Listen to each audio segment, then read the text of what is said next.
IVM. Welcome to another week on IVM Podcast. If you're not following us on social media, please do. We're IVM Podcast on Twitter, Facebook, and Instagram. This week on Cyrus Says, Cyrus talks to restaurateurs Pankaj Shah, Abhishek Hunawar, and Sumit Gambhir of Neighborhood Hospitality. They talk about their past and they talk about their future. They talk a lot more about their future in a new show that we got launching called The Kulaba Cartel. Please make sure that you check that out as well. In a 2-episode special on the Pragati Podcast, Pavin and Hamsini are joined by author and legal expert Rahul Mathan to discuss the Sri Krishna Report and India's tryst with the concept of privacy. On Shriniwan this week, we have Vishal Gondal from the Vishal Gondal Show. He takes us through his journey on Goki. And just a quick shout out to all of our listeners. Along with the Kulaba Cartel, we have a whole host of other shows launching this month. So stay tuned to the IVM Podcast app and make sure that you follow all of our new shows as well.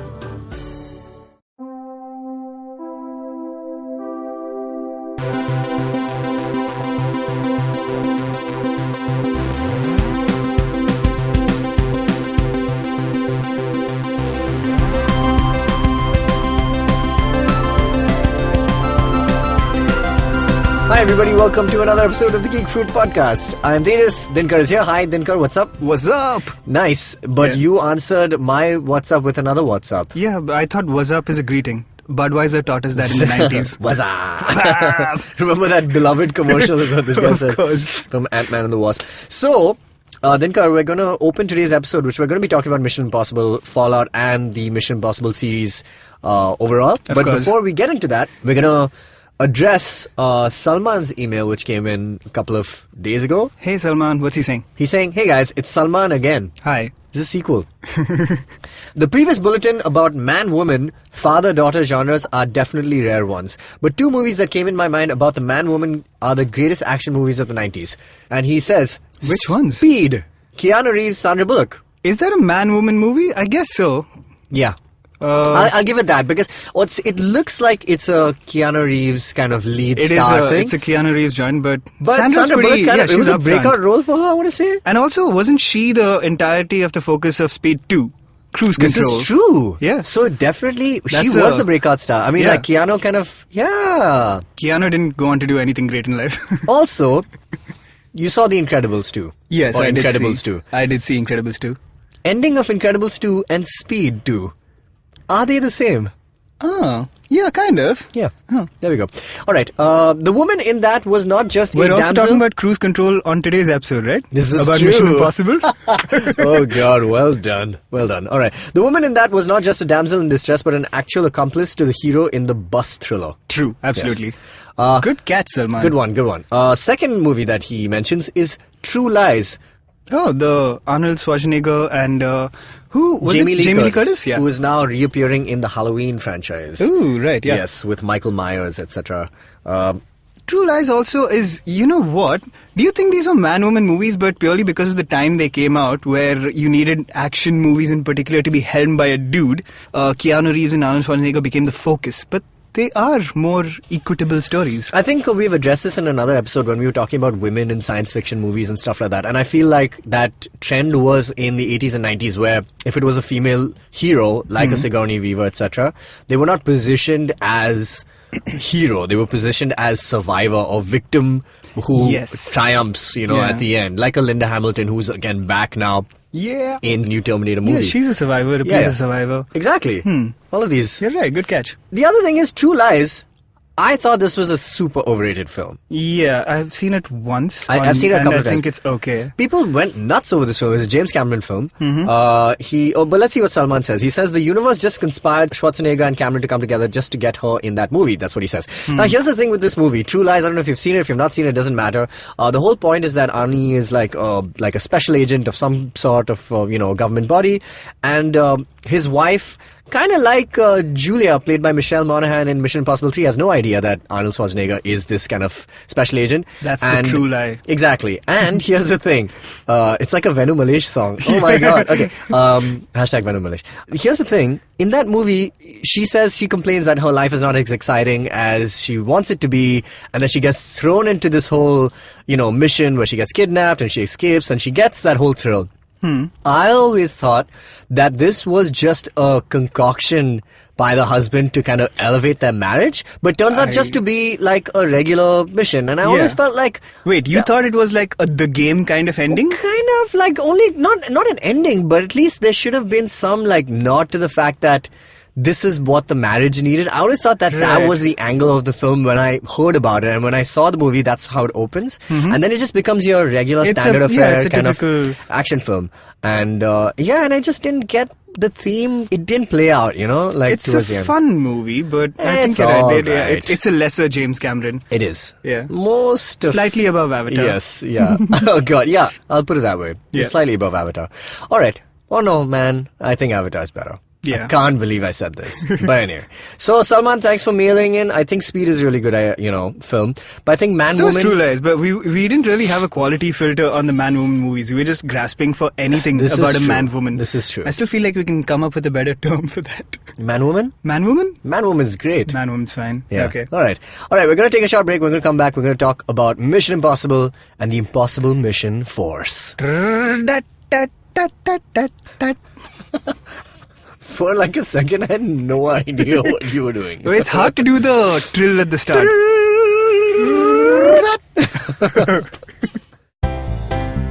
Hello there, my name is Naveen Narona, and as a gay person in India, I get asked a lot of stupid questions. Beta, is it LGBT or eligibility? How do two men procreate? Bro, is Grindr better than Tinder or what?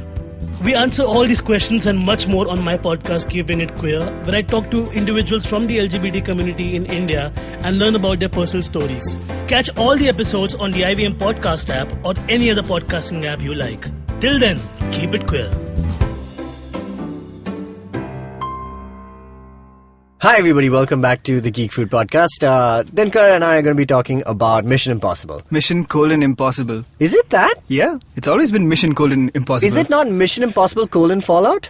I think it's Mission:impossible. It is Mission: Fallout. Because the first one is Mission:impossible. So it's basically Mission:impossible Fallout. Yeah. Or Impossible Ghost Protocol. Yeah, like what is Mission:impossible 2? This is true. Impossible 2. It's the second Impossible 2 is fine. Impossible 3? Impossible 3. But then what is Impossible Ghost Protocol? This Ghost Protocol is not possible, guys, I'm telling you. Impossible Rogue Nation, etc. Yeah. Now that we have discussed the title. Correct. Alright, so Mission Impossible, we've never spoken about it on this show. It's a huge franchise. Has it never come up? Because I feel like it's a running theme in our lives. I agree. And a running theme is something in the movie as well. But the thing about Mission Impossible is that it is a straight-up action film, like not adventure, just action film. But it has a lot of sci-fi elements to it, like, the masks or the technology that they're talking about, things like that. It's very scientific, it's very futuristic in some ways, and they try to pass it off as what current technology could be like. Yeah. But there is an element of that. Yeah, I wouldn't call it science fiction exactly, but it's definitely, it's a high-tech spy thriller. Correct. That's exactly what it is. And I think that while that may not completely come under the radar of what we usually talk about, I think it's such a big franchise, and Tom Cruise is such a big star because of it, and it's formed a big part of the pop culture that we know in the last maybe 10, 20 years. I think it falls under our ambit for definitely. sure. It's at this point, I mean, just spoilers for what we think of it, but it's a better James Bond than James Bond ever was. Currently? Yeah. This franchise has only gotten better with each installment. I agree. It's amazing. I agree. But the new run, the Daniel Craig run of James Bond is pretty good. It's solid. I actually like a lot of those films. I think only Quantum of Solace is the weaker one, in which, Rogue Nation reminds me a lot of Quantum of Solace. It's like a better version of Quantum of Solace. Yes, a much better version. And tell me this, I'm not sure, but was Quantum of Solace also directed by Christopher McQuarrie? Yeah? No way, was it? If it is, that would explain a lot. No, I'm pretty sure it wasn't. It isn't? Yeah. Okay, I'm just gonna check. Okay, no, it's not. Who was it? Mark Forrester. Oh, right. Alright, fair enough. Cool. But it reminded me so much of that, the opera scene, the whole fact that there's, Quantum of Solace tried to establish that there's this, unit called Quantum, which has organized all the terrorist It's a activities. similar concept, and I think that's because what Mission Impossible does a lot of, especially now, is take very familiar plot elements and just throw them all into a blender and then turn it up to 11. This is true, and they do it really, really well. They do it really well. So, and they still have this element of fun that the Daniel Craig Bond movies have kind of cut down on. Those This have is become just like, a lot darker. They're a lot darker. But I like that because Bond has always been fun. Yeah. Pierce Brosnan films, at least that was the one that came before.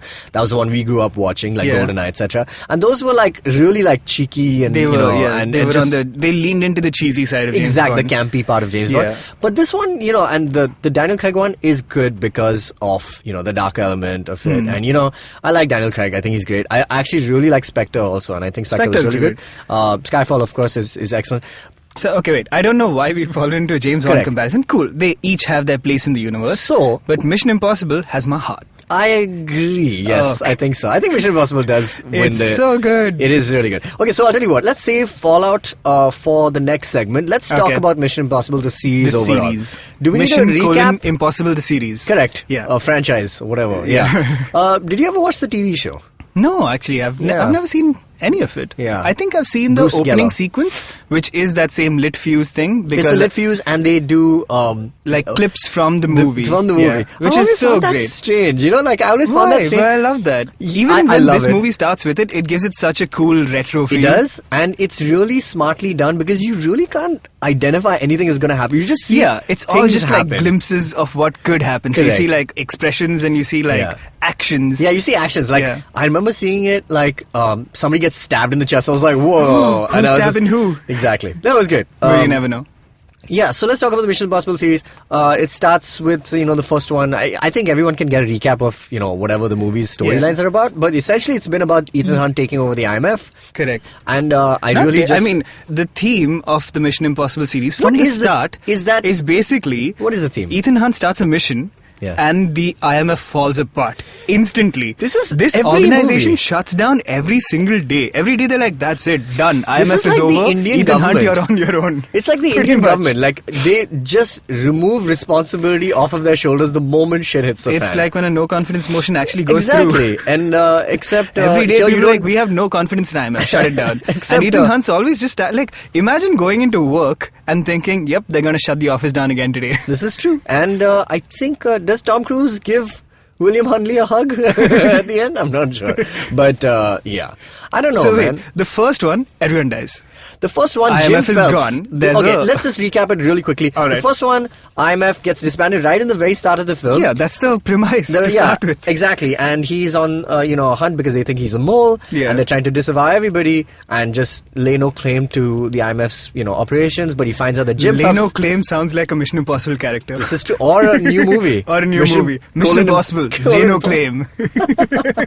Okay. And so by the end we find out that the hero of the entire series... That was a bit of a slap on the face, though. John Voight's character, Jim Phelps, who's the hero of the Mission Impossible TV series, the villain. That was controversial, I believe, when it first happened. Yeah, because he was a hero, and they went like he's the evil mastermind through everything. But it's really cool because this current movie kind of talks about that. There's a really good speech Henry Cavill gives about how agents kind of get sick and tired of that, because this is true. Because again, when your office shuts down every day, at some point you're going to go like, screw this. Yeah, exactly. I'm out. And I think they brought that topic up in this film quite well. We'll get to it. Movie number 2, John Woo's film, Mission Impossible 2. Metallica. Weakest of the bunch, no? I Disappear. Pretty much, that's the best part of the movie. Yeah, and the Limp Bizkit. Yeah. The only good thing that was also Mission Impossible 2. You're right. Has contributed. And that was the last great Mission Impossible 2, the soundtrack album. This is true. Yeah, after that songs they were just from and inspired by the motion picture. Didn't bother after that. Yeah. Because I think you couldn't top it, man. It was Metallica and Limp Bizkit.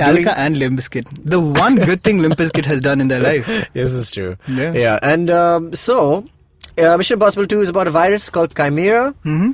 Yeah, and they stop it. Tom Cruise rides a bike and climbs the mountains. That's the first time he does he climbs the mountains in that. Did he not learn how to ride a bike for the movie? And for that since movie. then he's been a biker? Or did he already know how to ride a bike? No, it's possible that he was doing it earlier.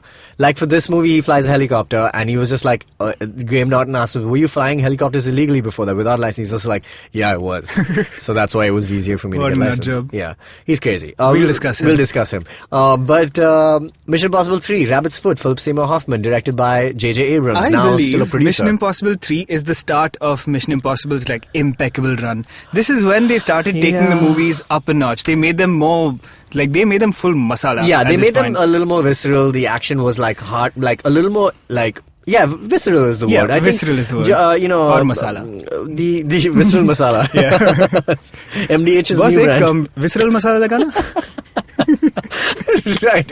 And oh man, if we weren't following a strict rule, that would be the title of the episode. But anyway, yeah, I think in the second one it was more Bollywoody, and in the third one it became a little more realistic. Actually, yes, the second one was more Bollywoody because Bollywood literally ripped it off also. For Dhoom. Yeah, for Dhoom. Yeah. 2? Dhoom 2, I want to say. Yeah. They ripped off the bikes Wow, there was facing off already scene. a Dhoom before that? There was a Dhoom Jesus. before that. Christ. But yeah, Mission Impossible 3 basically started this trend of big action set pieces, super fast, zippy plot, which Yeah. is, I mean, the mechanics of it usually worked out the same, which was Right. something's gone down, world's going to end, IMF is shut down, Ethan Hunt has to save the Correct, world. yes. And that's also the movie that introduced Benji, Yes. Simon Pegg. Yeah. Yeah, which is good. Yeah. And I think that movie, Philip Seymour Hoffman is so good in it. He's awesome in that. Like, he leans into that role. He's a good villain. He kills it. Yeah, yeah. What's his name? Owen Davian. Owen Davian, yes. Yeah. Nice. Owen Davian, correct. Yeah. And we never find What out a great villain. what exactly the rabbit's foot is in the end. Which again, I think is a symbol, like that's a J.J. Abrams thing, the Correct, mystery, the mystery box box business. thing, yeah. But yeah, it's a MacGuffin. It doesn't matter what the rabbit's foot is. Which is actually a good theme for the Mission Impossible movies. Really, it's something bad is going to happen, but Yeah. how we get there, the journey is really what the entire The movies journey are about. is a thrill ride. The Yes. Mission Impossible, from 3 onwards, they just started becoming these thrilling roller coaster rides. Yeah, that's true. And it's great. And I think they exemplified it in 4. Ghost Protocol.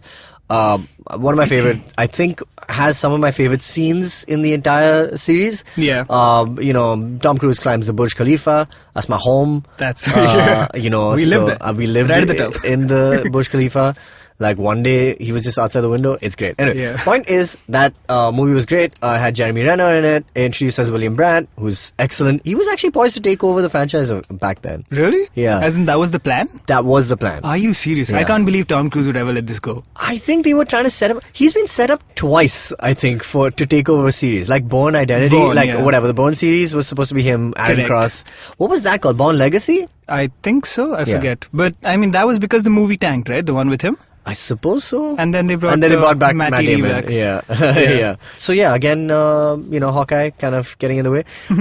Other really important thing is that they are in Bombay in that one. Yeah. They With come and meet Brijnath. Brijnath. Brijnath. Yeah. Played excellently. Anil Kapoor's performance, second only to Philip Seymour Hoffman's. You will never hear those words anywhere else. I think he did a good job. He was solid, dude. he could have been he's a- supposed to be like a supposed to be tycoon who's a bit of a sleaze, and yeah. he nails it. Yeah. He almost played it like a Bollywood person, Which is why he fits so well. it was great. And Brilliant. I remember the when it came out, so much of the marketing was about Anil Kapoor, and he was on all the posters, obviously. Yeah. And then I saw the movie, and he's literally in the last act. Yeah. And I was just like, well, okay. That's cool. because that's how they marketed in the Asian market. Correct, That yes. might have been part of the reason they came to India in the first place. Because Yeah, that's and also when they started making these movies more global. Yeah. That's yeah, why they, true. every movie post that, they travel the world pretty much. Well, right? that's true. No, I mean, from the first one, dude. For the first one, they're Oh, in yeah, Europe. actually, the first one is in Europe. Yeah, You're and then right. the last one's in Sydney, etc. Yeah. Correct. So we come to Mission Impossible 5. I think Rogue Nation. my favorite one. I think. Yeah? I think. Yeah. I mean, I don't know. We'll get to this, Yeah, but we'll rank the MIs. Yes. Rogue Nation starts the Syndicate, Yes. which is Which has been a running theme for the past 2 now. which I like. Yeah, I which is like good. that there's continuity, there's stakes Yeah. now. So Solomon Lane is the villain played by Sean Harris, a guy we actually don't really see in anything else. I Yeah. think we saw him in Prometheus. That's the only other movie I've seen him Do in. you think he looks like a scruffy Liam Neeson? Oh, Kind of, no? his name is Sean Harris, right? Yeah. I always thought he was Jared Harris's. Is he? Brother? He's not. Oh. But they look. They look a little similar. Yeah, and they both Odd. played villains. Yeah. Yeah. Anyway. Cool. Yeah. So But there yes, you go. he's Solomon Lane. Yeah. So he's good. What else happens in? And we introduced to Ilsa Faust, other new favorite character. I really like Yeah. Rebecca Ferguson. I think she's awesome. And she's kind of like the first person who's like a female lead who can match what Ethan Hunt does, yes. does, which is cool. I like that idea. And yeah, Rogue Nation is the better Quantum of Solace film. It sets up the syndicate, and we get to see the full effects of that in the last movie that we So I feel saw, like from Fallout. 3 onwards, essentially what happened was, 3 I thought was solid, like a really good, fun movie. Yeah, it's a good movie, yeah. The thing is, I didn't have any expectations after that, but somehow this movie beats your expectations every time. So Yeah. 3, you're like, that was good. 4, you're like, what? That was Yeah, amazing. that's insane, yeah. 5, you're like, oh, what is happening? Yeah, yeah. And 6 just takes it Man, to another level. 6 was it's the Dark Knight of the films. Kind of, yes. Yeah, it's weird. You can't imagine these movies getting better, Yeah. but they do. You know, I think it was like a low bar, and then like the moment they just decided saying, hey, we can actually bring some value to these films and make it like real and shit, and then they did that, and they've got the guy to do it now, Christopher McQuarrie. Yeah. Man, this guy's killing it on Twitter also right now. He's answering like everyone's questions about the movies, and like even Ryan Johnson said, Are all the questions basically, did Tom Cruise really do that? The answers are yes. no, but Always. I mean, yeah, well, yes, but like they're talking about like, you know, the geeky sides of, you know, filming it, and you know, just like, and he's just really sharp on Twitter, you know, answering people's questions and stuff, and he's killing it. So I think Good man. yeah, he's a good guy, dude. He's a cool dude, and he's just done a really good podcast with Empire Magazine. It's quite cool, like a proper spoiler-filled podcast for Fallout. Nice. And he's also the first director to kind of direct 2 Mission Impossible films. Yeah. And because of that, he changed the entire crew for this film, so it would feel like a different film. That has been a hallmark of the Mission Impossible movies. Each Yeah. of them has a very different feel. Yes, this is true. If you watch 6 and go back to 1, they don't even feel like the same Yeah. series. It doesn't. It's They're that definitely different. evolved. Yeah. The unlike one constant is Tom Cruise, unlike Fast and Furious. in which all of them are basically the same movie, I think. Yeah. They have to go fast and Man, get furious. They could do it. I mean, like what Topher Grace did. Do you know what he did recently? With The Hobbit? Yeah, with The Yeah, Hobbit, yeah. and I think and Star Wars also. And Star Wars, yeah. He cut the prequels down to an 85-minute film. Yeah, yeah. Amazing. What a guy. And The Hobbit as well. He's cut it into like a 1.5 Hobbit, hour. I think he got to about 2 hours. Oh, really? Okay, Yeah. cool. Nice. Awesome. We gotta catch those. Man. I don't think you can do that with Mission the Mission Impossible? Impossible series. Yeah, because each they're all scene would separate feel like mission. a completely they're separate missions. Yeah. And each of them has such a different feel and tone. That's true. Yeah. Yeah. But that's the value of the Mission Impossible films. Each of them feels at this point like this is just basically a giant version of the TV series, Yeah, right? this is true. Yeah, it's like every one is like one episode, I suppose. Tom Cruise is kind of treating it like that. So Tom Cruise has been kind of the glue that holds all the movies together, but course. also the life force inside these Man, movies. nobody else will do what this guy does. Even Henry Cavill didn't do most of the stunts that But this guy frickin' did. Tom Cruise, dude, the man Yeah. is superhuman. He's He's got that Scientology juice inside him that's just like... Directly, like channeled by He's Xenu. powered by the spirit of Xenu. Yeah, He is a ridiculous guy. Man, I he's cannot actually believe the crazy. stuff he And does. tell me one thing before we go into a break and finally discuss Fallout. Does Tom Cruise do any other films? Like, what other films does Tom Cruise do apart from, like, say, movies that he's producing, like Jack Reacher or, you know, something else? I don't Jack know. Reacher. That's the last thing I saw. American Made was a couple of years Okay. ago, I want to say. Yeah. Edge of Tomorrow was a couple of years ago. Edge of Tomorrow was great. Night this and guy's Day? doing some really... Well, Night and Day is an older film. Is it? It's a few years ago. Now right? it's older. Yeah, I Think guess it's about older. it. It But was like a he's been doing 2011 these sort of film. movies of late. You know how Tom Cruise started out as this really dramatic He actor who was, was in a that's bunch my of thing. He was like he's in been Jerry in some Maguire. of the greatest movies of the 80s. Correct. He's Few Good Men. Yeah. In which there's like a callback to it in this movie. Yeah. Like where he says, "Is that clear? Is that clear?" And he Yeah. says like, "Crystal."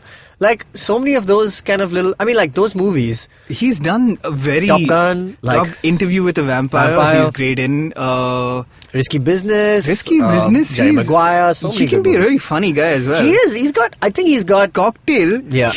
I mean, Tom Cruise flipping. I mean, he probably learned how to bartend as This well. is true. For that. I mean, And, imagine that he got a stunt double. He's just like, this is not high stakes I can enough. hang on to a plane, but flame bartending, I'm out, bro. But yeah, man, Tom Cruise. Does he do only his own films? I think at this point, he's chosen to go in that direction. So he was a... Or is it like he's not like nobody else like will cast him in other stuff? Oh, no, I'm sure anybody would die to cast Really? Tom Cruise. He was in The Mummy.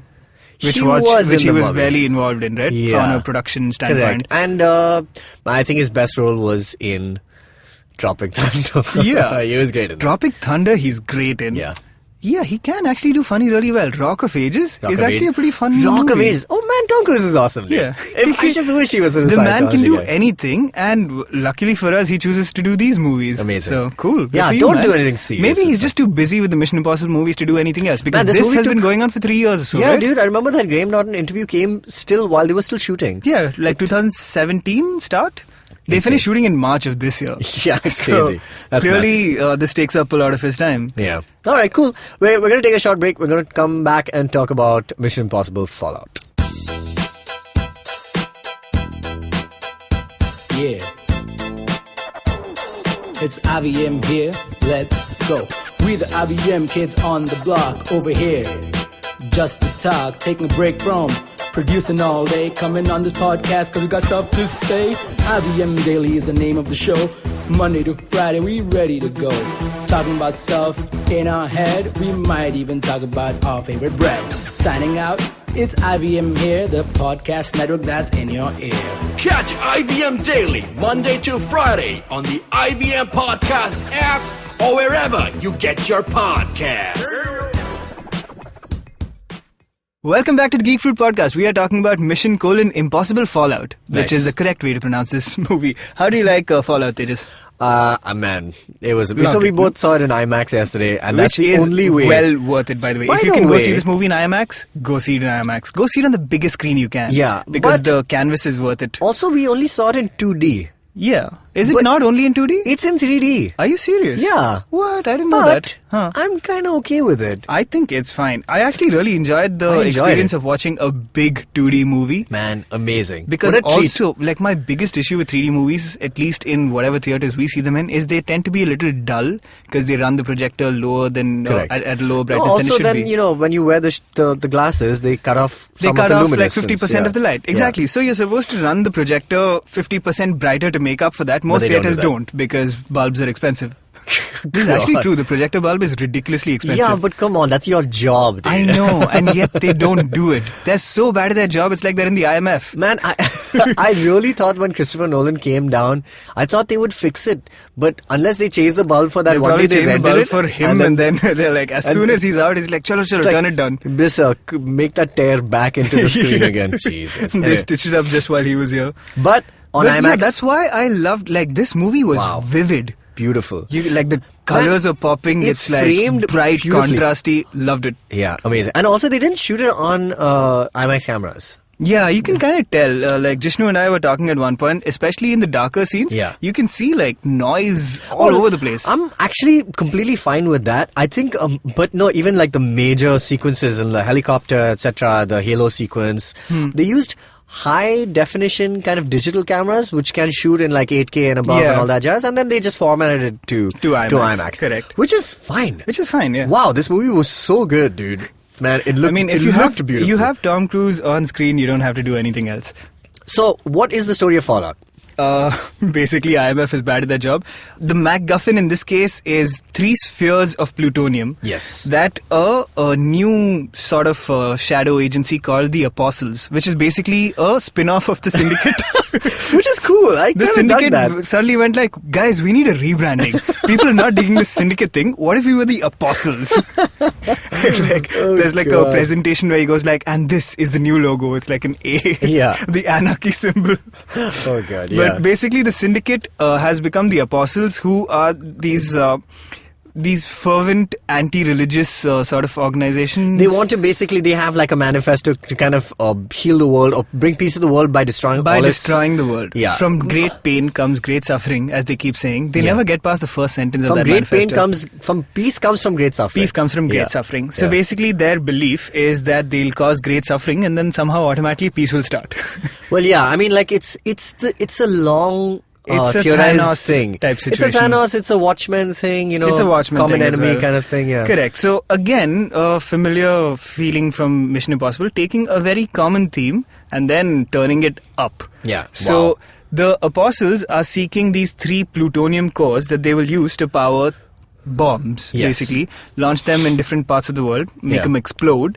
and then cool, the world is saved or whatever. Yeah. So Ethan Hunt, right at the start of the movie, is about to get his hands on these plutonium cores, but he chooses to save one person's life instead. He chooses to save Ving Rhames' life, Luther's life, yeah.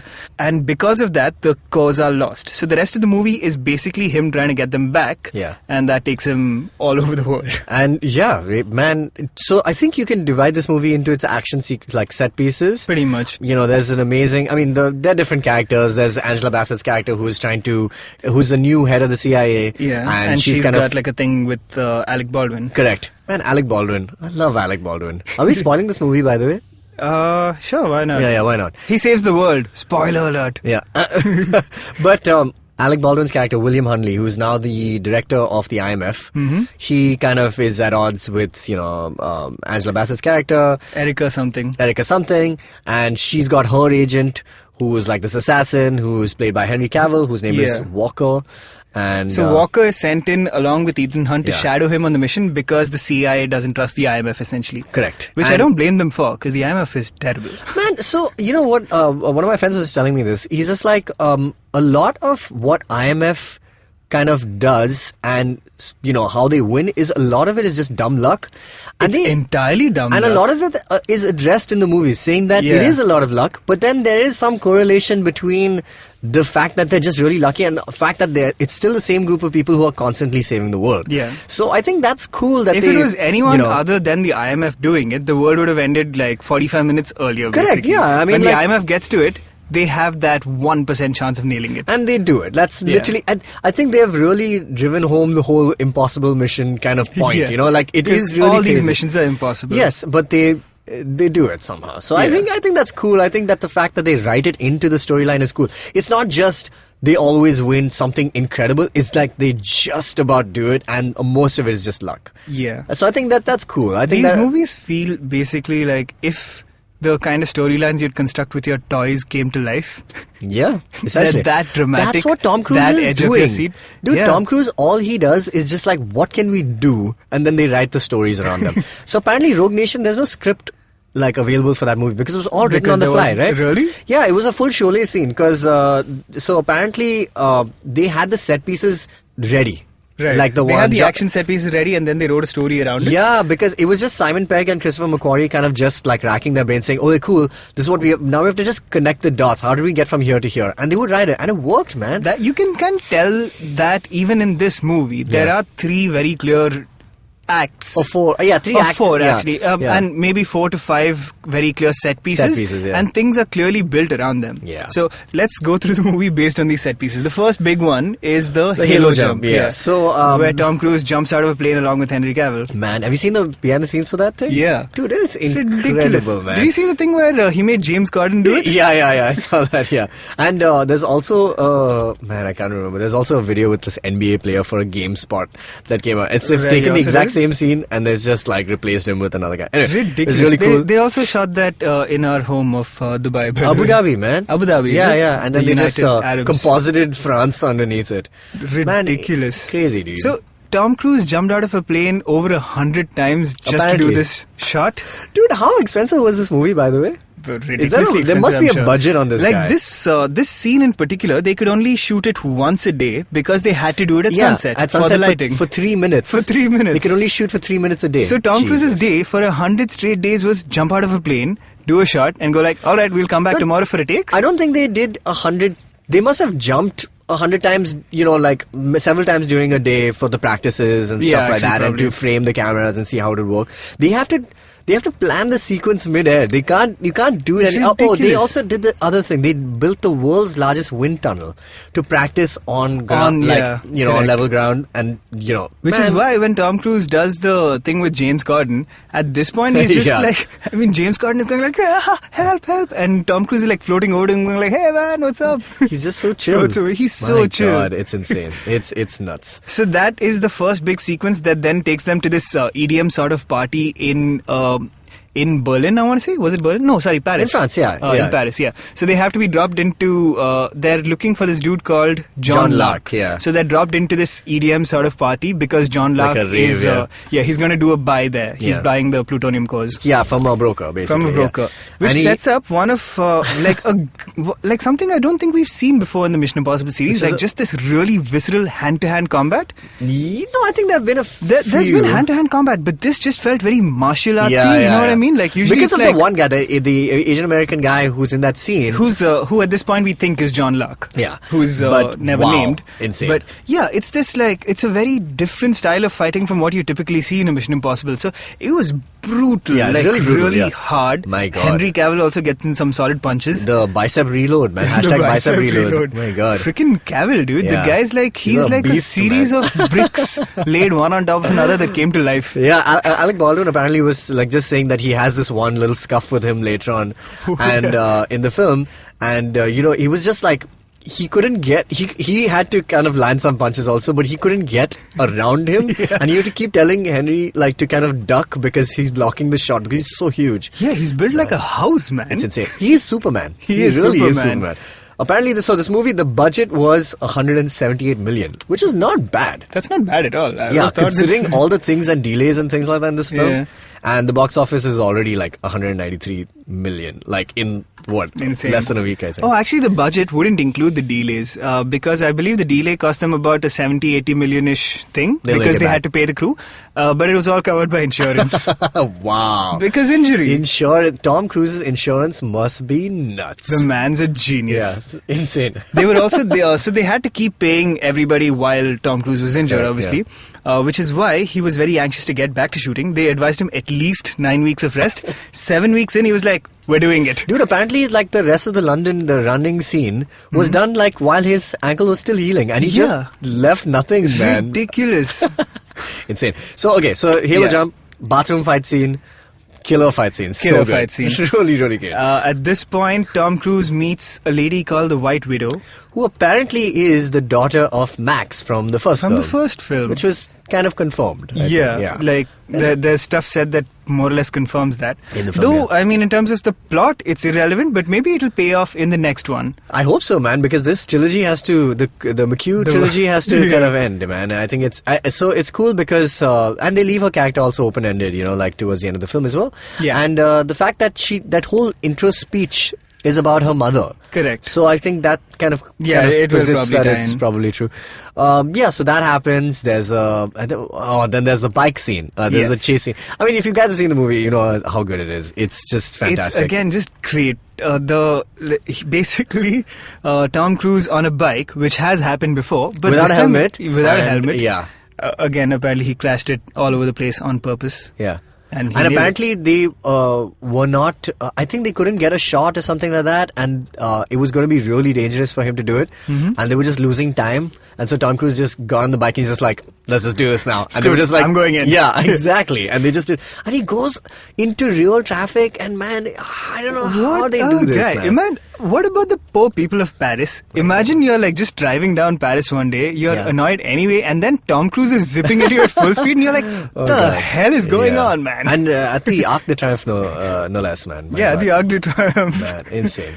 So as a Frenchman, you're like, oh, what is going on? Tom Cruise. Hamburger. But man, that's great. That sequence, right, where they have to kind of extract Solomon Lane from it, that felt the most Dark Knight to me. Yeah. I think that the music is so good in this film. It's by Lorne Balfe, the guy who did like Assassin's Creed games. This is where my boy has come up, man, and in life, and now just like crushing it on these films. Like, this is a huge deal. Like, and the music is cool. Like, I always used to wonder what they could do with the theme, like, every time. And they've done something different with this. Like, they've done a longer, like, chord progression over it. It's like really cool. I don't know how to explain it. Good. Really, and it does have that, like, it's a lot more dramatic this time around. It's got those, like, Nolan-esque whamps happening all the time. And even those, like, which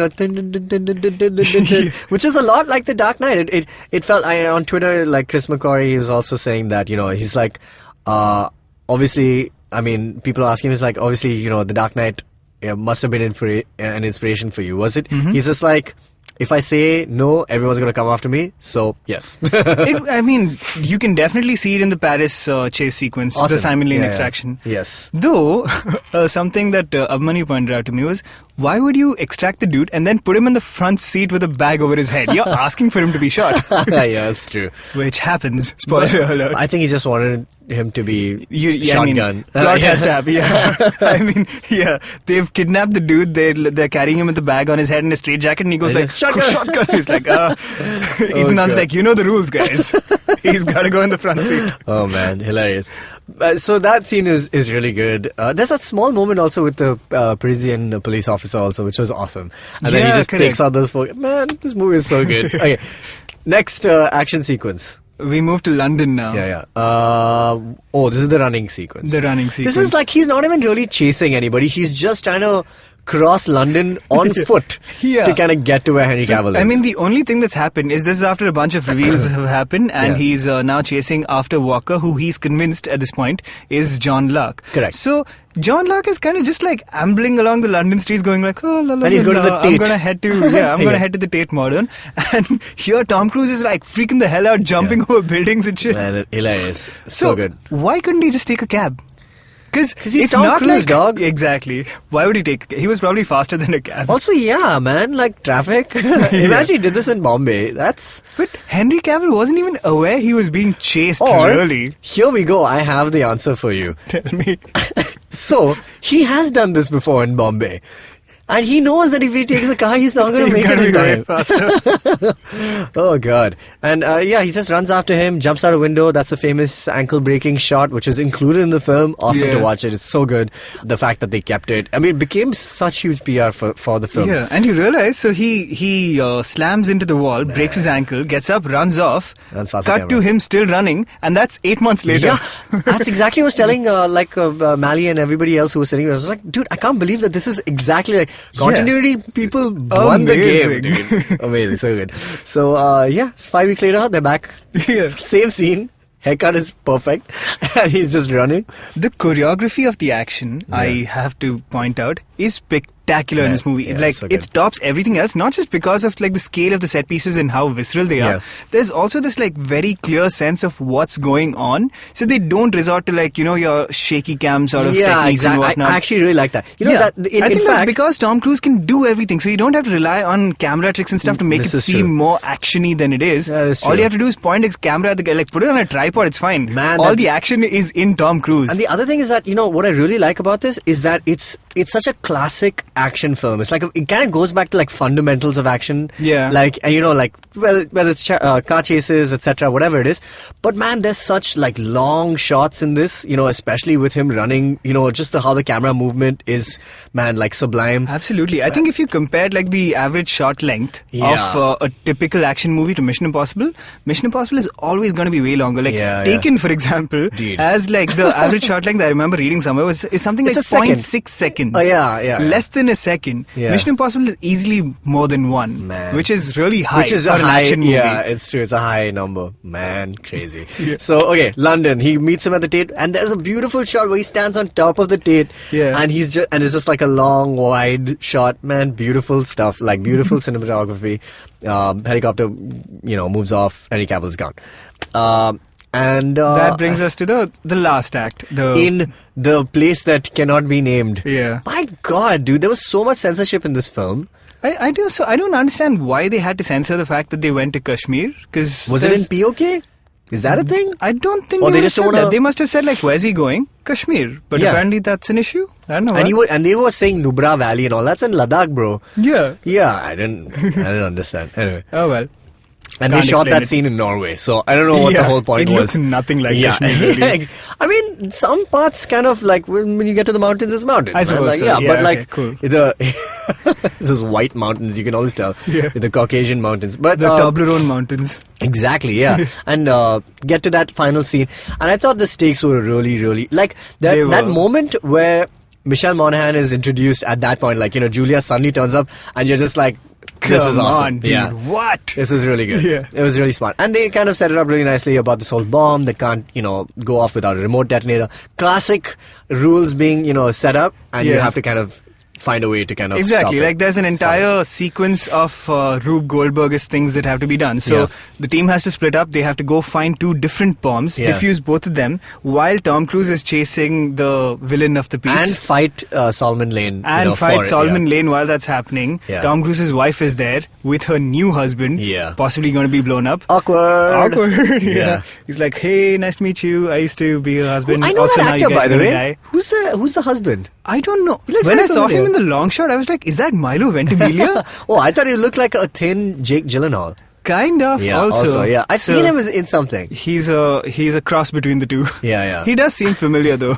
I've seen him in something for sure. And all of this while Tom Cruise is chasing the villain in a helicopter. So a Wow. helicopter chase sequence. So good. Ridiculous. And he does like some crazy stunts in that helicopter, man. He does that 360, the spiral thing. Yeah, he constantly. does like, man, and some stuff which was removed from the trailer, like the one versus the truck.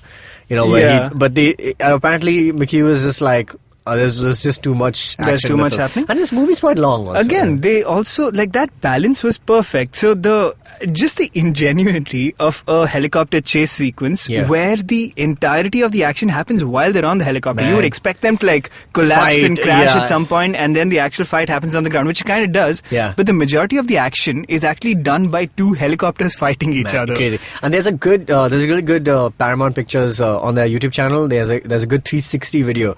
So they knew that most of the marketing of this film is going to come from promoting From the stunts. behind the scenes, yeah. And so they've put a 360 camera in the same shot, so you can move it around. While Tom Cruise, as you can see, is the only person on that damn helicopter flying. That is brilliant. It's crazy, and it's in 4K, so you can watch it in 4K. It's pretty cool. Amazing. Yeah, man.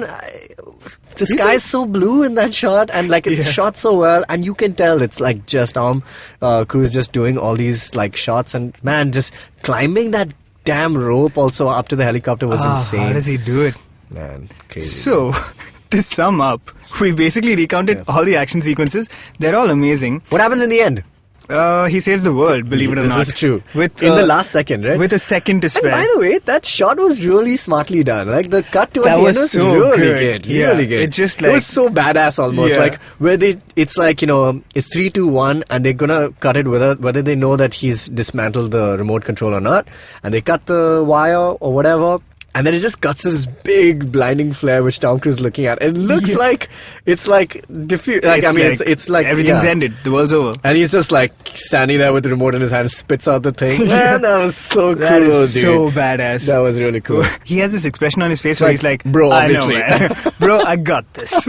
We're good. Awesome. Brilliant. So, the thing about the Mission Impossible movies is, you can watch the entirety of the thing and come out of it feeling like you were the guy. Yeah. That's what's awesome about Tom Cruise. Ah. He has this like dead blank look in his eyes. Which you can put your You personality can put into. your personality into, because Tom Cruise is basically just a vehicle for stunts and This is Scientology.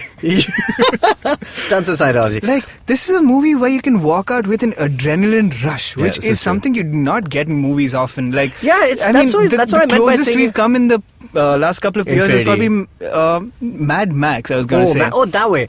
I would say that Infinity War still has like a lot of depth and like plot that it's trying to get through, and it does a I lot agree, of character but there's a lot beats. of and the characters there kind of give you the thrill and the Correct. suspense. There's a right? lot of emotion as well. Yeah. This movie is pure adrenaline, as was Yeah. Mad Max. And that is a very thin thing to hang a movie on. That's like what a lot of Bollywood movies are. That's what a lot of like run-of-the-mill action movies are. But if you do it well, Man, yeah. they can be transcendental, which Yeah. is what the Mission Impossible franchise This is true. I think people give a lot of crap to movies that don't have, you know, that much kind of story. Because it's easy, it's very easy to screw those up. Yeah. I would say doing a really, really, really good action movie Yeah. is much harder than doing an average plot-heavy 100%, movie, because yeah, there the script is doing the heavy lifting. Yeah. Here it's it all has in to the be filmmaking. in the filmmaking. That's so true. I mean, it's Yeah. like this movie is like watching the most thrilling sports game of your life. You'll Yeah. come out just like pumping your fist, going like, "Hell yeah, Yeah. we did it! We saved the world!" Yeah, Because that's we true. did, Tejas. Last night we saw Mission Impossible and we saved the world. I want to do it again. Yeah, it was good. Cool.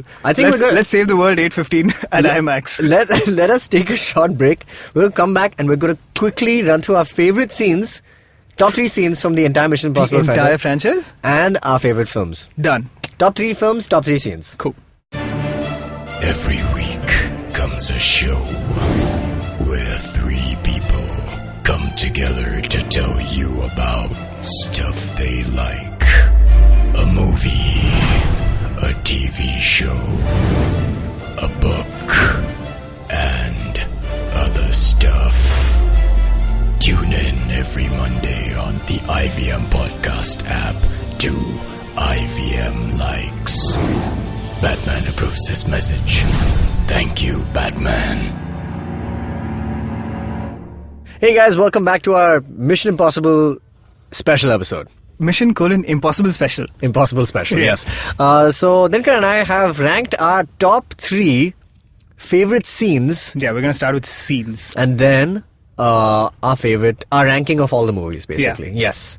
So, shall we begin with your number 3? My number 3 is the Kremlin sequence in Mission Impossible 4 Ghost Protocol. So good. It's so good. I chose it for a particular reason, which is it's not a very action-heavy sequence. Yeah, it's just a smartly A lot made. of it is just a thriller sort of Yeah. thing.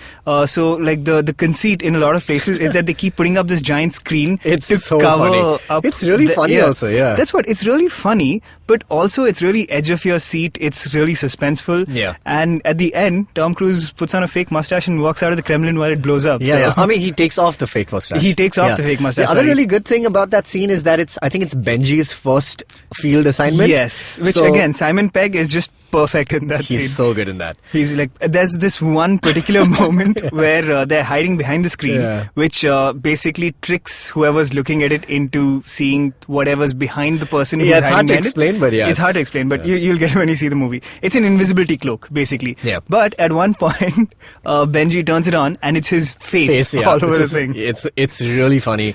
You must watch it. It's a really good scene, and the whole sequence, like from them escaping, and the finale of it is so good because they realize there's a dirty bomb in there, Yeah. and they escape.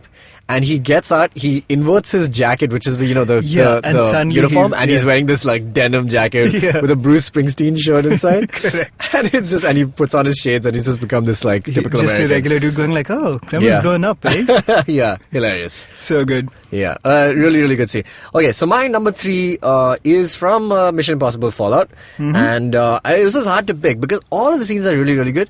But I picked the Paris chase sequence Solid. because, man, to watch Tom Cruise on a bike is something special. Yeah, it's classic. It's classic, but there are other few moments in this which I really, really liked. I think the fact that you don't know what the plan is going to be, Yeah. and then he just rams this guy into the water, and there's some amazing shots in that where basically the water is filling up into this truck which holds Solomon Lane, and the water rising is in a weird. I mean, they've done Yeah, this because- angle where the water looks like it's. I don't know how to It's explain like it. a wall of water Yeah. that slams into Simon Lane. Man, it's really insane. weird. Really, really well directed, and it just reminded me a lot of The Dark Knight. Especially the tunnel sequence in The Dark Knight. And the other good thing is the music is excellent, and it kind of extends to the scene where they kind of also extract Solomon Lane, and then they still have to get out. And then there's one small moment which I mentioned earlier, which has this police officer, and she just sees them with this guy. She tries to stop them, but these other 3 guys kind of shoot her. Yeah. And he just like Who takes those again- guys out. Yeah. Awesome. Spectacular. Awesome. Just like scene after scene in that entire sequence, they keep upping and Ilsa Faust is chasing them Yeah, throughout. so good. So there's And she was like 6 months pregnant while shooting Are this you movie. serious? Yeah. I didn't even know that. Yes. So, What? Yeah. So she did most of it with a belly and a double. Yeah. Cool. I'm going to go with a classic and talk about the first movie's Langley break-in sequence. Classic. Which everyone knows. It's where Tom Cruise is suspended from the ceiling So- by a thread and he can't put any pressure on the floor. Yeah. The floor is lava. The floor is lava. Yeah. And the funny thing is about this scene, like everyone imagines it. It's almost like the Luke, I am your father, but it's actually, that's not the line, right? It's no, I'm your father, whatever. Correct. But Because in Mark this, Hamill's name, not a lot of people know. In the original movie is No. the whole like German audience watching Star Wars saying his name is father, like Vader Yeah. means father in German. Anyway, but the other thing is like in this scene, everyone kind of imagines, Tom Cruise doing this really slick kind of, descend. Yeah. But that's actually not it at all. falls. He falls and he's about to touch the floor and he just scrambles. And I think that's just become a thing that people think is a really smooth thing, but it's not.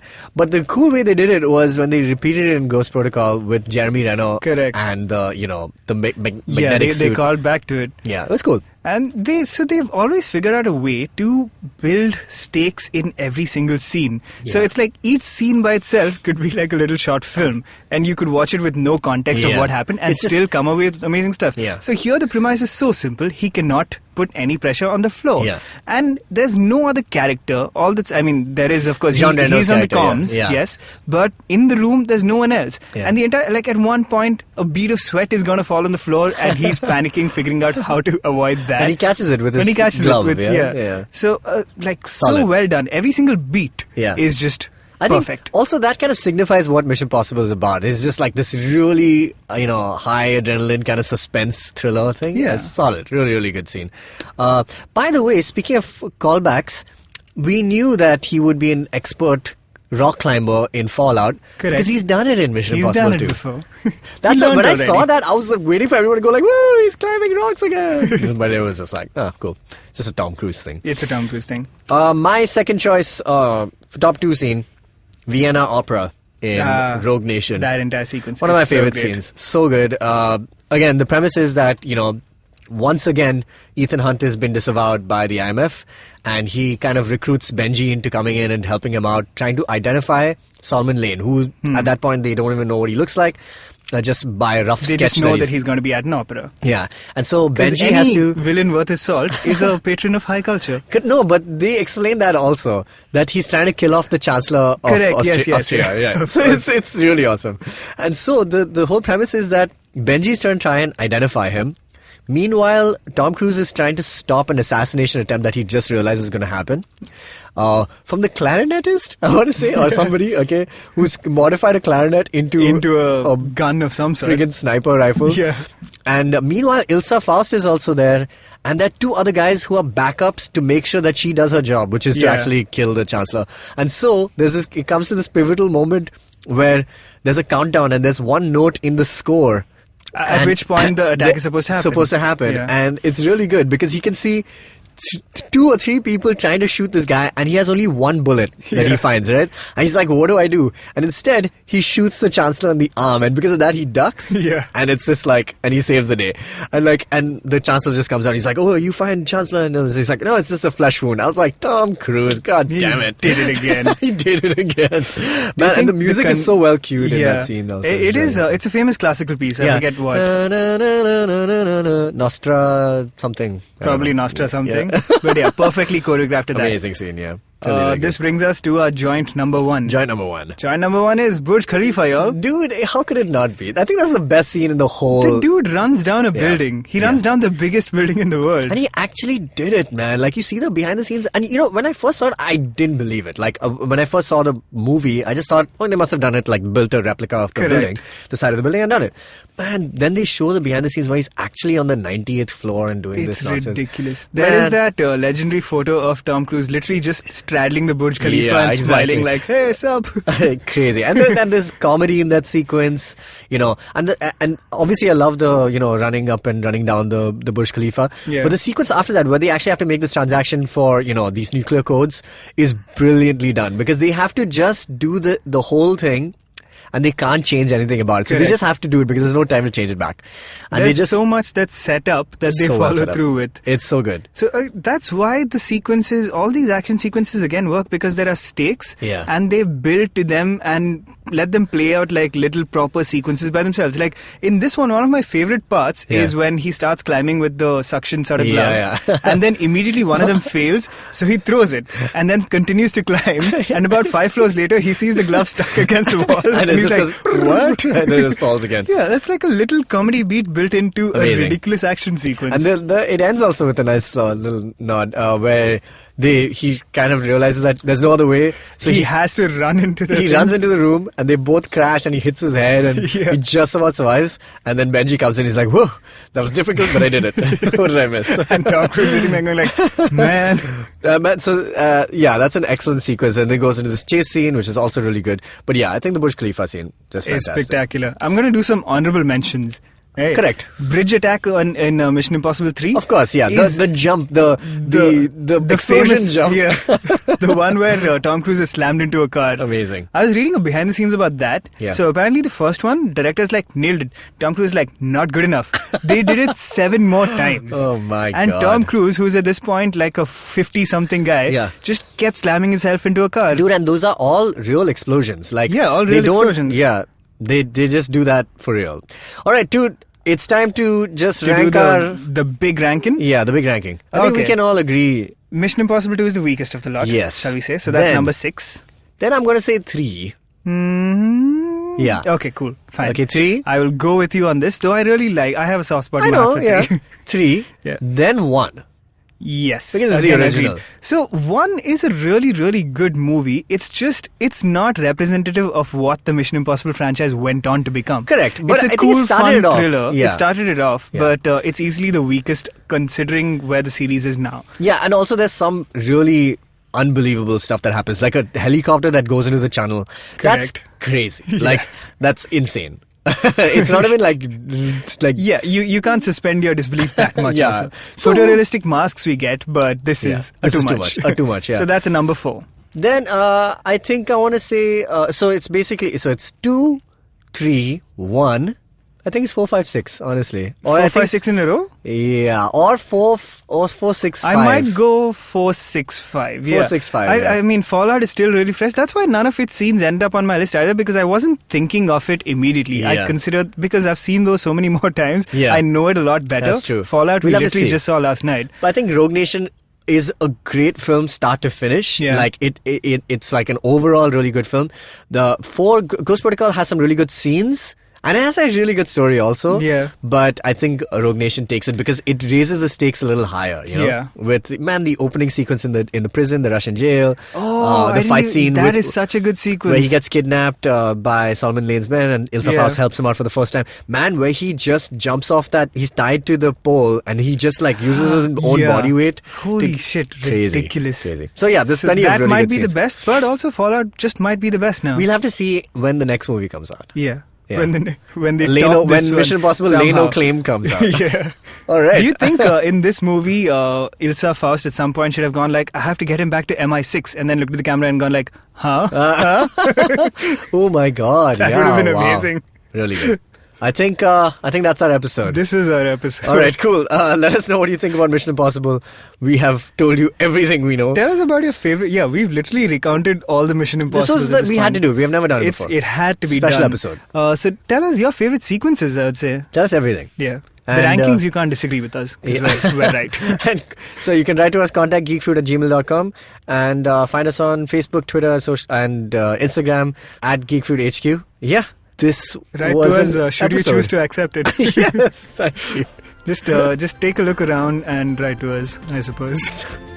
Bye, you nerds.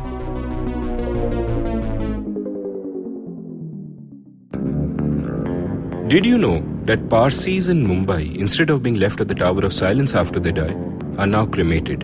And why? Because a cow fell sick in the early 1990s.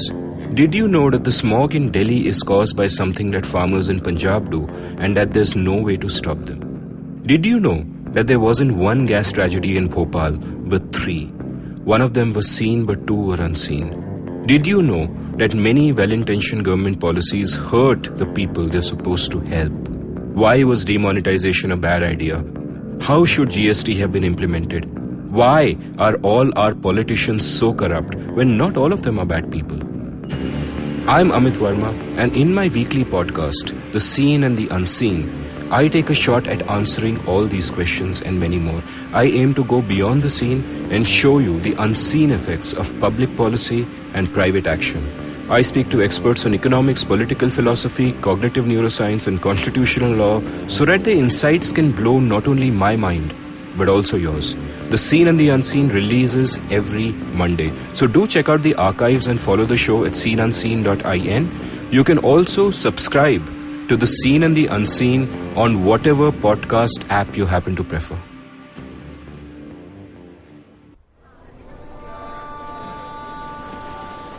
Did I just catch you on your way to work? Or did you end up pulling an all-nighter? Let me guess. You have a packed schedule for the day, the week, and probably the month and the year. That's a lot for your mind to handle, don't you think? This buzzing chaos also brings tons of negative thoughts. Am I right? Try spinning that bottle in a positive direction with me, Chetna, on the Positively Unlimited podcast, every Monday on IVM Podcasts. It's time to change your life one alphabet at a time.